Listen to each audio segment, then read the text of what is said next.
لو أنت قررت إن أنت تنهي العلاقة السامة أو المؤذية دي، مهم جدًا إن أنت ما تسيبش الباب مفتوح، لإن طول ما الباب مفتوح كل ما هتفضل طول الوقت في دايرة العلاقة المؤذية. سواء مثلًا كان بالكلام أو بالرسايل كل فترة وفترة أو المتابعة الصامتة على السوشيال ميديا، أو مثلًا إن أنت تحتفظ بوسايل التواصل بالشخص ده.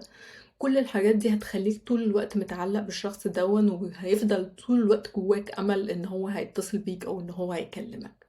ابدأ راجع علاقتك بنفسك، شوف إيه هو السبب اللي خلّاك تستحمل الأذى. هل كنت بتدوّر على الحب، على الرضا، على القبول؟ ابدأ حب نفسك مش بالكلام لكن بخطوات بسيطة. حدد وقت لنفسك، شوف أنت محتاج إيه بالضبط، خُد بالك من جسمك، نومك، أكلك، ومشاعرك. ما تستعجلش وما تدخلش علاقة جديدة بسرعة. مش كل فراغ بنملاه بشخص تاني. مهم جدا ان احنا ناخد وقتنا ونعيد حساباتنا ونفكر ايه هو اللي كان بيجذبنا للنوع ده من العلاقات علشان طبعا ما نكررش النمط ده في العلاقات الجديدة.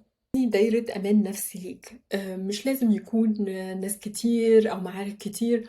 شخص واحد أو اتنين كفاية. المهم إن أنت تحس معاهم بالأمان، إن هم يكونوا بيسمعوك بيفهموك ويقدروا إن هم يسندوك وقت الشدة ويقدموا لك الدعم اللي أنت محتاجه.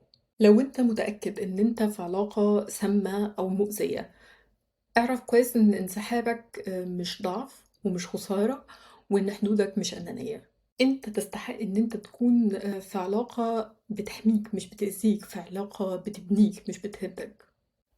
افتكر دايما إن الحب الحقيقي عمره ما هيكون على حساب كرامتك أو راحتك النفسية أو إحساسك بالأمان.